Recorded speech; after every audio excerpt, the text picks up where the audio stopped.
Bien, vamos a ver hoy, creo que es el quinto cover que estamos haciendo.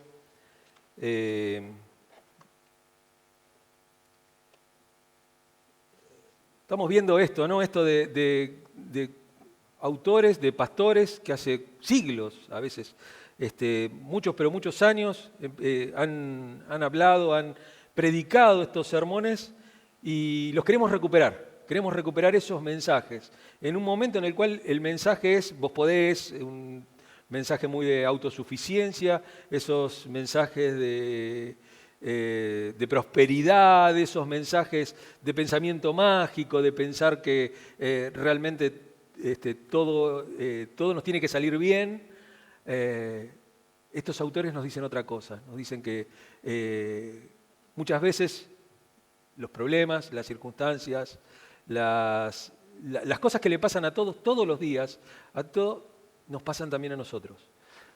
Pero nos animan a tener una mirada distinta sobre el problema, una perspectiva distinta sobre el problema. Y la semana pasada yo nombré un texto justamente de Génesis que habla del Dios de Jacob, ¿no? Y de cómo, de las experiencias de Jacob y de cómo él se relacionó con Dios, y hablábamos de esto, ¿no? Que hablábamos que esto no nos mostraba que Dios se iba a manifestar de esa manera con nosotros, sino que el ejemplo que había en la Biblia no es que todos tenemos que tener sueños como tenía Jacob, de una escalera por el cual subían y bajaban los ángeles, no es que todos íbamos a tener sueños proféticos como tenía José, o que a lo mejor teníamos la experiencia de caminar sobre el agua como Pedro, sino que lo que cambia realmente la vida y lo que realmente tenemos que sostener de esos textos es que Dios estaba ahí y que uno tiene que caminar con Dios. Uno tiene que caminar constantemente con Dios, y hoy quiero hablar de esto, del Dios de Jacob, un refugio seguro. Nuevamente, ya lo habíamos visto en alguna prédica de Pink en estos 5 sermones, habíamos visto una de Pink, hoy vamos a ver otra. El Dios de Jacob. Y el texto es muy cortito, es el Salmo 46, 7, y dice: nuestro refugio es el Dios de Jacob. Nuestro refugio, recién estábamos cantando eso, ¿no?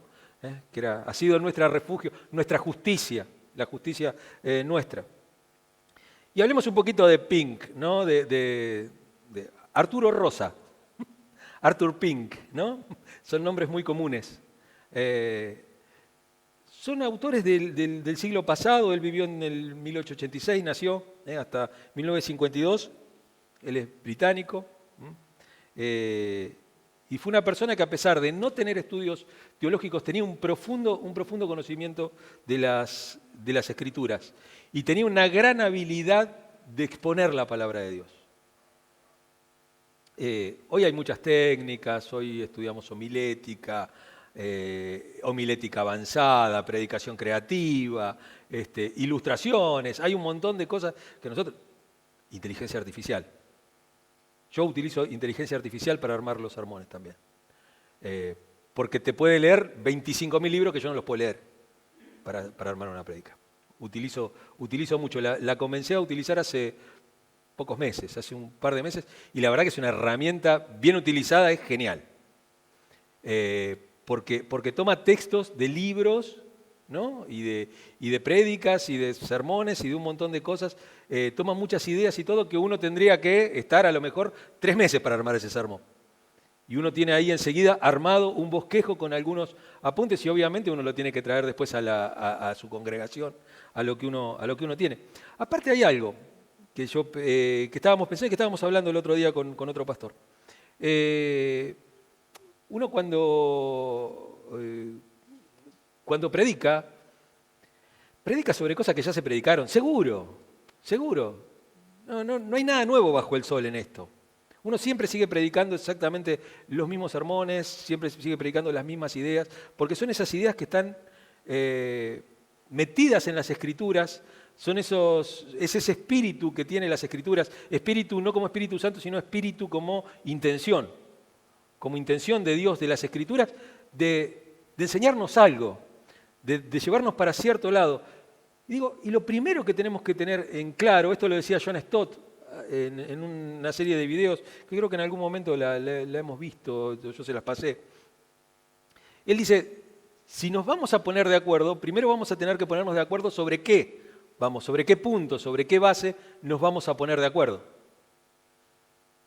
Él decía, lo primero que tenemos que ponernos de acuerdo es que nuestra regla de fe sea la Escritura, sea la Biblia. Pero hay un segundo punto de acuerdo, y tiene que ver con la interpretación de la Biblia. ¿Cómo la vamos a interpretar? ¿Qué herramientas vamos a utilizar para interpretar la Escritura? Porque un mismo texto puede llevar agua para el molino de alguien o para el molino de otro. ¿Cierto? Hay textos como, lo hablábamos la semana pasada o la otra, que esta semana hice 3 videos atrasados que tenía, así que no sé bien en cuál estaba, pero hablábamos de eso, ¿no? Que uno puede hablar del amor de Dios, de la gracia de Dios, de que Dios es un Dios caritativo, que es un Dios que da manos llenas y todo, y uno puede pensar automáticamente, si es de la teología de la prosperidad, automáticamente piensa en eso, piensa en la prosperidad, piensa en el dinero, piensa en todas esas cosas. Si uno está en una iglesia de la sanidad por la palabra solamente, ¿no es cierto? Entonces piensa que va para ese lado. Si Dios es un Dios bondadoso, si Dios es un Dios dadivoso, y bueno, entonces yo no me tengo que enfermar nunca me tiene que pasar nada y todo. No, bueno, la otra vez hablaba con alguien también haciendo consejería y no lo conocen, así que no importa. No voy a decir el nombre tampoco, así que, pero él me decía, yo siento que Dios está conmigo porque yo sé que nunca me va a faltar de comer y nunca me va a faltar el techo. ¿Y qué pasa del cristiano que le falta de comer y que le falta el techo? ¿Qué le pasa? ¿Qué pasa con esos? ¿Qué son menos? ¿Son dejados de la mano de Dios? ¿Dios se apartó de ellos? ¿Dios no está ahí? ¿Qué pasa con esos? Digo, esa no puede ser la medida de nuestra fe, de nuestra confianza. No puede ser de esa manera. Porque si hablamos de personas de fe, tendríamos que hablar de Pablo. Pablo dice, sé vivir en la abundancia, sé vivir en la escasez. Sé vivir con el estómago lleno y sé vivir con hambre. Y él dice, en todo y por todo soy enseñado. Y él tiene como una conclusión de todo eso. Dice, en todo y por todo soy enseñado. Y esto es lo que yo rescato de todas estas cosas que me pasan. De estas necesidades y de estas abundancias que tengo. De que todo lo puedo en Cristo que me fortalece. Que yo puedo salir. Puedo soportar. Puedo pasar por ese lugar. No importa, las circunstancias no van a cambiar. No es que uno quiera, no, porque está todo mal, vamos todos, vamos a toda la guerra nuclear, un día esto, prende uno. No estamos hablando de eso. Pero las circunstancias no van a cambiar. Dios no te va a cambiar las circunstancias porque no se las cambió a nadie. Miren la Biblia, de punta a punta. Y hoy hablamos de personajes, porque vamos a hablar de Jacob, pero no le cambió las circunstancias a Jacob. No es que la tierra por donde pasaba Jacob cambiaba y la gente que estaba alrededor de Jacob cambiaba. De hecho, su hermano no cambió, lo quería seguir matando de último momento. Le pasó de todo también. La tierra no cambió. Lo que cambió en Jacob fue su corazón. A José no le cambió la circunstancia. La cárcel seguía siendo la cárcel. El desprecio de los hermanos seguía siendo el desprecio de los hermanos, el vivir en la casa del Potifar también era una circunstancia totalmente distinta y él pensaba que a lo mejor porque esa circunstancia había cambiado, eso era la bendición de Dios y que Dios había cambiado eso. Y no tenía nada que ver. Lo que Dios quería cambiar era el corazón de todas estas personas. No importan las circunstancias, lo que importa es el corazón, con qué actitud vos te enfrentás a la vida. Y de eso se trata, ¿no? Y este sermón que Pink predicó, que se llama El Dios de Jacob, ¿no? El Dios de Jacob, un refugio seguro, puse yo, nada más. Lo único que le he cambiado de eso, tiene que ver con buscar la naturaleza y el carácter de Dios a través de la vida de Jacob, ¿no? Y ver cómo eso, el propósito del sermón es cómo Dios se manifiesta en nuestra vida y cómo Dios trabaja en nuestra vida y cómo Dios trabaja en nuestro corazón, en nuestra mente y en nuestra actitud. Dijimos que para, entre comillas siempre esto, ¿no? Tener éxito. El éxito es una mentira, ¿no? Pero para tener éxito, para que te vaya bien, para alguna cosa, se tienen que dar 3 condiciones, dijimos, ¿no? Uno es estar en el lugar correcto. Estar en el momento correcto, con la actitud correcta. Cuando estas 3 cosas se unen, las cosas salen bien seguro. Pero como dijimos, si falta una, uno puede estar en el lugar correcto, pero no es el momento. Uno puede estar en el momento y estar en otro lado, justo donde están pasando las cosas, ¿no? Y uno puede estar en el momento correcto, en el lugar correcto y con la actitud que no es correcta. Tiene mucho que ver el tema del bajón, el tema de cómo enfrentás la vida, de cómo mirás vos la vida. Si vos para cada solución tenés 3 problemas, las cosas no van a salir bien nunca. Pero nunca, porque no tenés la actitud correcta. No, porque yo nunca tuve suerte en la vida. Cuando yo iba para allá siempre había alguien que se me adelantaba. Me hizo acordar al de los 38 años frente al estanque ¿se acuerdan? 38 años estuvo ahí. Dice, cada vez que yo me intento meter, cuando se remueven las aguas, siempre había alguien que se metía primero. 38 años estuvo ahí. Y lo prediqué, hay una prédica entera sobre esto, ¿no? ¿Qué le dice Jesús? ¿Querés ser sano? No te estoy pidiendo explicaciones, no te estoy pidiendo, te estoy sacando las excusas. Y el tema es, ¿qué actitud tenemos frente a la vida? ¿Qué actitud tenés frente a la situación? No, lo que pasa es que... No. Si vos tenés malas contestaciones, si vos sos un tipo cabrón, si vos sos un tipo que tratás mal a todo el mundo, y bueno, y así te va a ir también. Podés estar en el momento correcto, en el lugar correcto, y las cosas te van a salir mal. Y yo, este tipo no lo quiero. Porque la semana pasada estuvimos hablando acerca de las relaciones, de relaciones que suman y relaciones que te restan, que son un lastre. Relaciones que uno las lleva a la rastra, ¿viste? Hay personas que le decís que Dios te bendiga, pero que te bendiga lejos, ¿viste? Claro. Porque hay personas que te tiran atrás.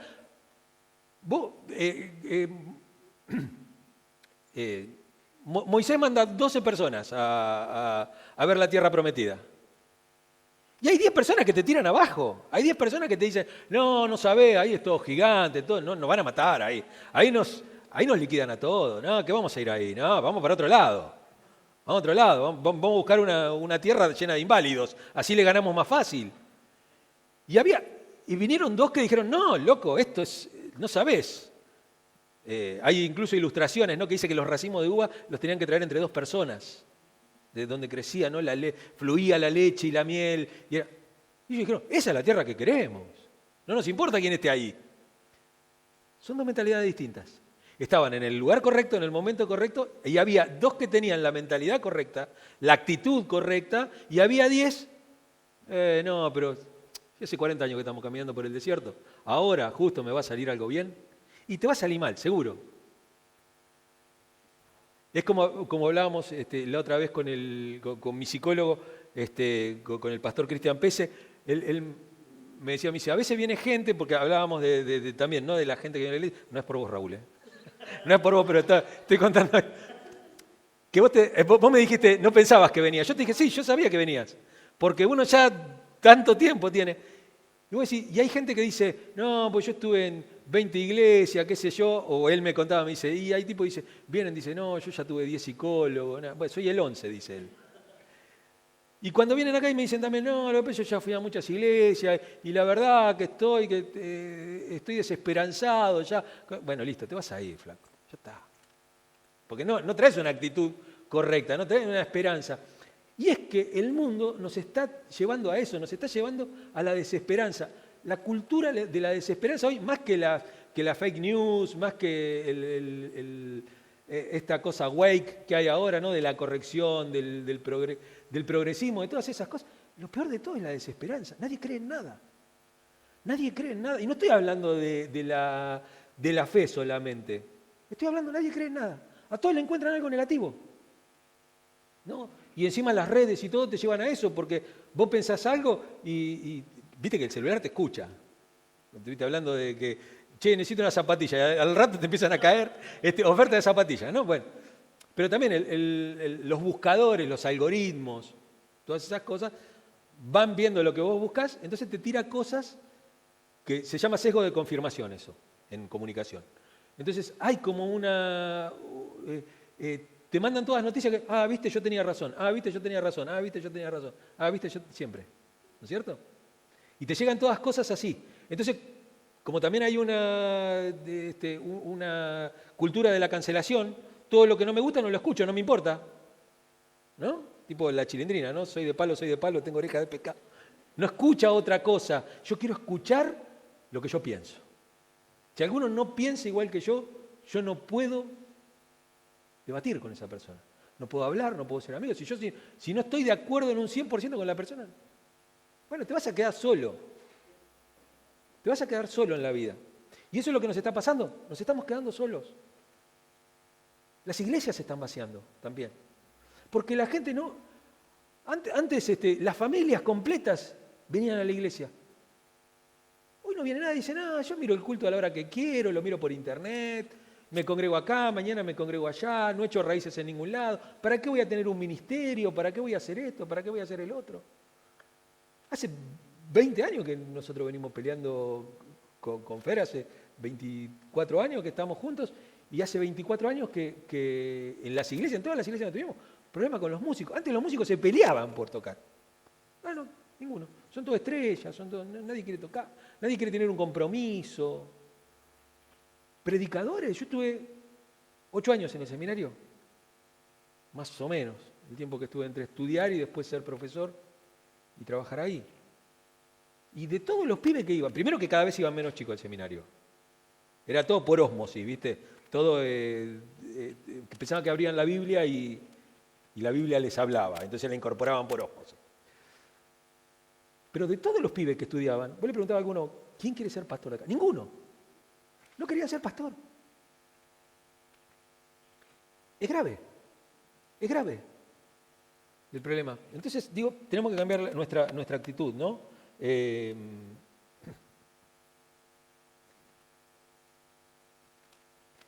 En otra versión de la Biblia, este Salmo 46:7 dice lo siguiente: el Señor de los ejércitos está con nosotros, nuestro refugio es el Dios de Jacob. El Señor de los ejércitos, el Señor poderoso que está. Y quiero que veamos otros pasajes que utilizan la expresión el Dios de Jacob, porque hay algo especial en eso. Es el patriarca que más se nombra, y de hecho es el patriarca que le da nombre a la nación, porque él después va a ser Israel. Es el patriarca del cual va a tomar nombre toda la nación de Israel. Salmos 21, que el Señor te responda cuando estés angustiado, que el nombre del Dios de Jacob te proteja. Salmo 75:9, proclamaré esto por siempre, cantaré alabanzas al Dios de Jacob. Salmo 146:5, dichoso aquel cuya ayuda es el Dios de Jacob, cuya esperanza está en el Señor su Dios. Nuevamente, ¿no? Isaías 2:3, vendrán muchos pueblos y dirán, vengan, subamos al monte del Señor, a la casa del Dios de Jacob.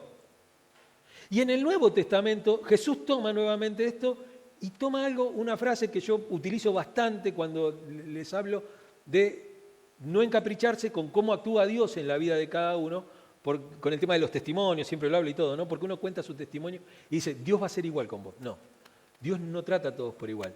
Y Jesús habla de eso, ¿no? Dice, yo soy, Mateo 22:32, yo soy el Dios de Abraham, el Dios de Isaac y el Dios de Jacob.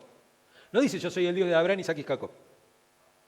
Él trata a cada uno de una manera distinta. Trató con Abraham de una manera, trató con Isaac de otra manera y trató con Jacob de una manera totalmente distinta. Él se revela a cada uno de una manera distinta. Obviamente a través de las Escrituras, como dijimos, es nuestra base, es nuestro... sobre el punto en el cual nos pusimos de acuerdo y también sobre la interpretación que le damos a las cosas, ¿no? Marcos 12:26 dice, al respecto de que los muertos resucitan, ¿no habéis leído en el libro de Moisés, en el pasaje de la zarza, cómo Dios le dijo, yo soy el Dios de Abraham, de Isaac y de Jacob? Y él le dice, soy el Dios de los vivos, no de los que están muertos. Soy el Dios de alguien que está vivo, que vive para Dios, ¿no? ¿Por qué? Porque utiliza un presente ahí, ¿no? Cuando habla de la zarza, en ese momento estaba con Moisés, ¿no? Y desde la zarza dice, yo soy el Dios de Abraham, de Isaac y de Jacob, personas que ya estaban muertas. Pero él le dice, yo soy, en este momento, yo soy el Dios de ellos. O sea, ellos viven. Y yo vivo también, yo soy el Dios. La pregunta sería, ¿cuántos pueden decir el Dios de Sergio, el Dios de Graciela, el Dios de Raúl, el Dios de Mónica, de Ramona? El Dios, una apropiación de Dios. Dios está conmigo, Dios es real, porque Dios es un Dios de vivos, no es un Dios de muertos. Dios es un Dios que está en las cosas cotidianas, que está en las cosas de todos los días. Es ese tipo de Dios. No son esos Dios que quieren sacrificio, que quieren esas cosas raras. No, es un Dios que está en las cosas cotidianas. Es un Dios que nos acompaña en las cosas de todos los días. Bueno, ahí después les dejé un par de pasajes más que están escritos y después van a estar obviamente en el video, ¿no? Pero vamos a ver hoy en 4 puntos, no 3, sino 4 puntos. El Dios de la elección divina, el Dios de la gracia abundante, el Dios de la paciencia infinita y el Dios del poder transformador. 4 puntos. No son largos los puntos, no se haga por no va a cerrar la fábrica de pasta. El Dios de Jacob es el Dios de la elección, ¿no? Nos eligió. Dios eligió a Jacob antes de su nacimiento. Dice Génesis 25, 23. Pero como los niños luchaban dentro de su vientre, ella se preguntó, si esto va a seguir así, ¿por qué me pasa esto a mí? Entonces fue a consultar al Señor y el Señor le contestó, 2 naciones hay en tu seno, 2 pueblos se dividen desde tus entrañas. Uno será más fuerte que el otro y el mayor servirá al menor. Dios ya había escogido, Dios ya había elegido. Y hay algo, Dios no se basa nunca en los méritos de la persona, no se fija en las condiciones y miren lo que le digo, ni siquiera en la actitud de la persona. Estábamos hablando de actitud, pero yo digo, hay personas que tienen esa actitud y Dios se empeña con esa persona. Dios se empeña con una persona y Dios tiene decidido hacer algo con ella. Esa persona puede poner la peor actitud de todas y Dios obra igual en la vida de esa persona. Como lo vemos en Jacob, ¿no? Tiene una actitud que ya por menos de eso le hubiéramos pegado una patada ya hace rato a Jacob, ¿no es cierto? Con las cosas que hacía. Y sin embargo Dios se empecina. Dice, Dios lo eligió. ¿Pero por qué? Porque no está en el mérito de la persona, no está en la actitud de la persona, no está en eso, sino que está en la voluntad soberana de Dios. Dios es soberano. Dios elige al que se le ocurre, a Él. Porque se le ocurre. Y no me tiene que dar razones para que se le ocurra. ¿Y pero por qué Dios hizo con él? ¿Y por qué no lo hizo conmigo? Porque Dios, bueno, lo puede manejar. Dice Romanos 9, del 11 al 13, dice, sin embargo, antes que los mellizos, Jacob y Esaú, nacieran e hicieran algo bueno o malo para confirmar el propósito de la elección divina, no con base en las obras, no por lo que hicieron, sino al llamado de Dios, se le dijo a ella, el mayor servirá al menor. Y así está escrito, amé a Jacob y aborrecí a Esaú. Que el aborrecimiento no es lo odié, sino que no lo elegí. Elegí a uno y dejé de lado al otro. Porque elegí a este. Entonces, nosotros tendríamos que preguntarnos, ¿por qué Dios me eligió? Y cuando hablamos de elegir no es porque, tenemos un ministerio regroso, estamos haciendo cosas maravillosas, sino simplemente, ¿por qué yo creo en Dios? ¿Por qué tengo fe en Dios? ¿Por qué puse mi fe en Jesús? ¿Qué fue? ¿Porque me predicaron bien? ¿O no te acordás que en la prédica esa seguramente que estuviste, en ese mensaje, que vos escuchaste y lo escucharon miles de personas, pero vos elegiste a Dios? Vos diste una respuesta positiva a eso. Y eso fue porque Dios te eligió. Y no eligió a un montón de otras personas. Con el mismo sermón. En una campaña no se convierten todos. Con el mismo sermón no se convierten todos. ¿No? Ahí entra la elección y nosotros tenemos que reflexionar con eso y también vivir con esa seguridad de que si Dios nos llamó es por algo. Si Dios nos llamó no es porque vio algo especial en mí, sino que te tenés que sentir privilegiado, tenés que responder en amor a ese llamado de Dios y tener confianza de que Dios tiene un propósito. Y me pasa, Dios me llamó, pero no pasa nada en mi vida. No sabés. No sabés si está pasando en este momento algo en tu vida, que lo vas a ver mucho más adelante. Como figurita repetida, lo que siempre digo es que a Dios no se lo mira hacia adelante, se lo mira hacia atrás. Cuando vos ves la obra de Dios, no la ves hacia adelante. Vos no mirás al futuro y decís, allá está Dios. No, vos lo mirás hacia atrás a Dios. Cuando vos llegás a un lugar y mirás hacia atrás, decís, mirá, en estos momentos en que yo estaba distraído pensando que me estaban pasando cosas malas o estaba disfrutando de los éxitos, Dios estaba ahí conmigo. Dios estaba actuando. Lo mirás atrás, no lo mirás adelante. Para adelante está la confianza, la fe, la esperanza, todas esas cosas que vos decís, si actuó atrás, adelante tiene que actuar. Entonces ahí viene la fe. Pero la fe viene de las experiencias también. La confirmación de la fe, los sesgos de confirmación de la fe vienen de tus vivencias, de lo que vos viviste. Por eso tenemos que vivir con esa seguridad de que fuimos elegidos y que tiene un propósito para nosotros. Segundo punto, el Dios de Jacob es el Dios de toda gracia, como cantábamos recién, ¿no? Es un Dios de toda gracia. A pesar de la falla de Jacob, a pesar de las macanas que se mandó en su vida, Dios le mostró siempre gracia. Génesis 28, del 13 al 5, dice, en un sueño el Señor estaba de pie junto a él y le decía, yo soy el Señor, el Dios de tu abuelo Abraham y de tu padre Isaac. A ti y a tu descendencia les daré la tierra sobre la que estás acostado. Tu descendencia será tan numerosa como el polvo de la tierra. Te extenderás de norte a sur y de oriente a occidente. Y todas las familias de la tierra serán bendecidas por medio de ti y de tu descendencia, lo que hablábamos hoy, del nombre. En el nombre de Jacob, ese nombre de Israel, Él le da nombre a toda una nación. Al pueblo de Dios le da ese nombre. Y fíjense el versículo 15, porque es primordial que lo entendamos. Yo estoy contigo. Te protegeré por donde quiera que vayas y te traeré de vuelta a esta tierra. No te abandonaré hasta cumplir con todo lo que te he prometido. No le dice, si vos tenés la actitud correcta, si vos pones todo tu empeño, si vos pones todas tus fuerzas, yo voy a hacer todo lo que dije que hicieras, que iba a hacer con vos. No le dice eso a Dios. Dios le dice, yo voy a estar con vos, no te voy a abandonar hasta que yo haya hecho en vos lo que yo quiero hacer. Después veamos cómo termina la historia, ¿no? O sea, cómo uno llega a ese punto en el cual uno termina haciendo lo que Dios quería hacer. Uno puede cruzar el río caminando bien o rengo. Uno puede pelearse con Dios y querer que las cosas le salgan como uno quiere. Dios finalmente va a terminar haciendo lo que Él quiere. No va a ser cosa que cruces el río rengo. Por eso la gracia siempre se basa en la fidelidad de Dios y en esas promesas cumplidas que están ahí atrás. Por eso tenemos que agradecer a Dios por esa gracia inmerecida. La gracia es inmerecida, no existe tal cosa como gracia merecida. Si es merecida, no es gracia. Si es merecida, vieron que ahora vivimos en un mundo de meritocracia, ¿no? En el mundo de meritocracia. Todos pensamos que lo que tenemos es porque lo merecemos o porque hicimos algo.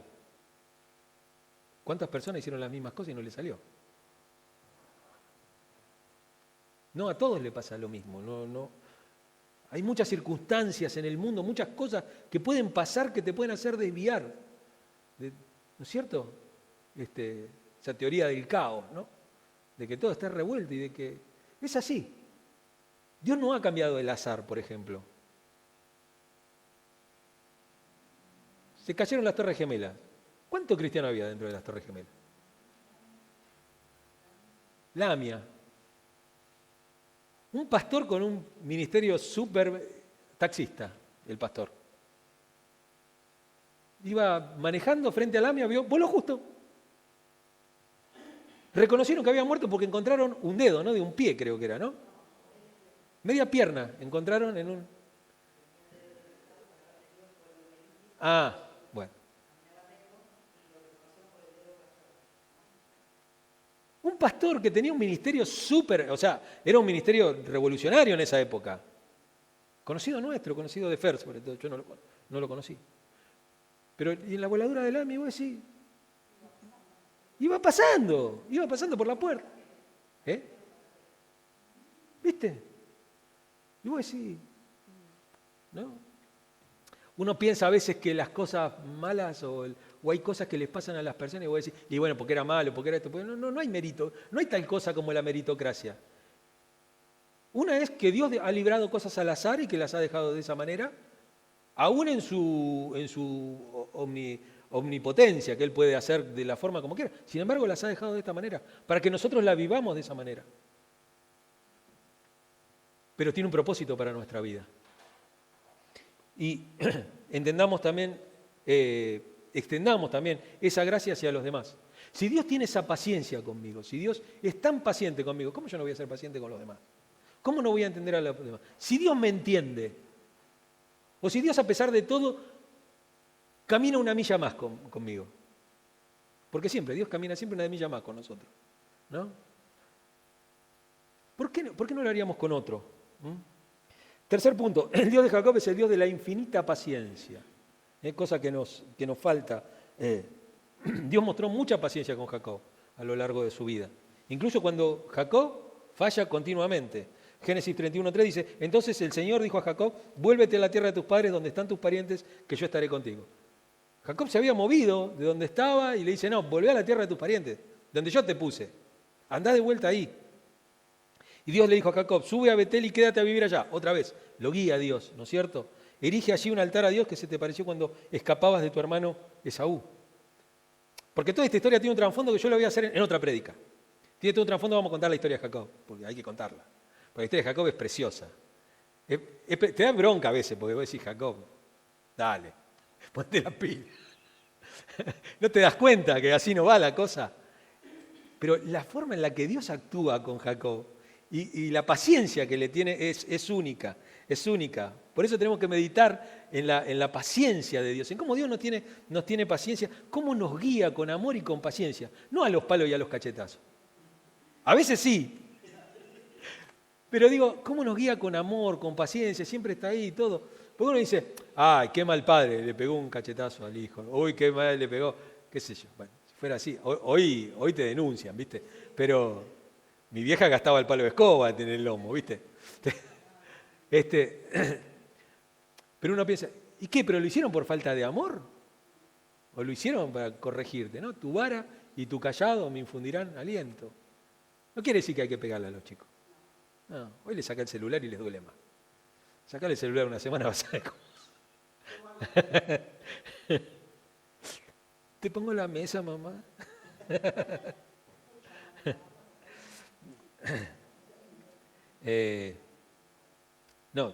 Seamos pacientes con nosotros mismos, tengámonos paciencia a nosotros también, que las cosas cambian, que las cosas pasan, todo pasa. El viejo presidente de la AFA tenía un anillo, ¿no?, que decía, todo pasa. Y uno tiene que recordar eso también, que todo pasa, todo pasa. No hay mal que dure 100 años ni cuerpo que lo resista, dice. Último punto, el Dios de Jacob es el Dios del poder transformador. Dios, la transformación de Jacob en Israel muestra el poder de Dios para transformar una vida a pesar de uno mismo. Dios te puede decir, sí, pero Dios conmigo no va a poder. Sí, Dios puede con todo. Dios puede con todo. Y si no puede cambiar a alguien es porque no quiere. Porque Él ve algo ahí que es el juego de la elección divina, ¿no es cierto? Es esa experiencia que uno tiene que entender. Que Dios nos elige. Igual lo vamos a ver ahora cuando veamos los cinco solas, ahora en octubre con el mes de la Reforma, ¿no es cierto? Vamos a ver precisamente eso, ¿no? Cómo Dios nos elige también. Entonces le dijo Dios, Génesis 32:28, ya no te llamarás Jacob, sino Israel, porque has luchado con Dios y con los hombres y has vencido. Y uno puede pensar, a veces hay que luchar con Dios. Y uno no tiene que luchar con Dios. Si vos querés luchar con Dios, Dios va a luchar con vos, no hay problema. No hay problema. Porque incluso ese texto en el cual el ángel pelea con Jacob, utiliza la misma palabra que utiliza Jesús en la parábola del hijo pródigo, cuando dice que el hijo volvió y el padre se arrojó en los brazos y se revolcó en el piso con el hijo. Y no es en ninguno de los dos casos es un texto violento, no hay un ejercicio de violencia por medio de Dios. Hay una suerte de protección. El padre se tira arriba del hijo pródigo que vuelve para protegerlo. ¿Por qué? Porque hay un libro muy lindo que se llama El hijo pródigo, que está visto desde el punto de vista de una persona que viene de la cultura del cercano oriente y que sabe que si un hijo le hace ese desplante a un padre, de pedirle la fortuna, irse, dejarlo solo y todo, no puede volver nunca más a la casa. Porque los propios vecinos, estamos hablando de épocas de clanes, estamos hablando de épocas patriarcales, todo, lo iban a apedrear. Lo iban a apedrear todo lo demás por lo que le hizo al padre, lo iban a justiciar. Y el padre corre hacia el hijo, se abraza y se tira. Y en este caso también el ángel lo está tratando de retener a Jacob. Lo que hace el ángel es retenerlo. Tratar de entenderlo, no te lastimes, deja hasta que, bueno, finalmente sabemos cómo termina todo. Dijo, bueno, no voy a estar con vos hasta el amanecer, déjame hinchar. Le tocó y salió rengo, ¿no? El pobre Jacob, que bien merecido se lo tenía la renguera. Entonces, tenemos que reconocer en nuestra vida esas áreas que necesitan ser transformadas por Dios. Necesitamos que Dios nos renueve, que Dios nos transforme todos los días y permitamos también que esa transformación de Dios opere en cada uno de nosotros cambiando nuestras actitudes, nuestras acciones frente a la vida, a tener eso. Conclusión, nosotros y la palabra, así que en base a todo lo que vimos, tengamos confianza en la elección de Dios, somos elegidos, somos amados por Dios. Ninguno de nosotros dijo, voy a poner la fe en ese Dios porque la verdad que me parece que es un Dios agradable. No es de esa manera. Dios trae con lazos de amor. Es por eso que uno tiene fe en Dios. Ni siquiera la fe, imagínate eso, miren la gracia, lo que es la gracia. Ni siquiera la fe nos pertenece. La fe la puso Dios, Dios nos atrajo. Dios nos pone, como dice Jesús sobre el Espíritu Santo, Él los convencerá de pecado, de justicia y de juicio. La obra completa. No nos pertenece ni siquiera a eso. No, mirá qué inteligente que soy que elegía a este Dios. No elegía al otro. No. Mirá qué inteligente que soy que a mí no me engaña el gauchito Gil, la difunta Correa, ni... Mirá qué inteligente que soy. No, Dios te atrajo. Dios te atrajo hacia Él. Gracia en acción. Si nosotros hemos recibido gracia, tenemos que dar gracia. De gracia recibimos, de gracia damos. En nuestras relaciones diarias. Seamos personas con gracia y no graciosas, sino con gracia. Con gracia. De dar sin esperar nada a cambio.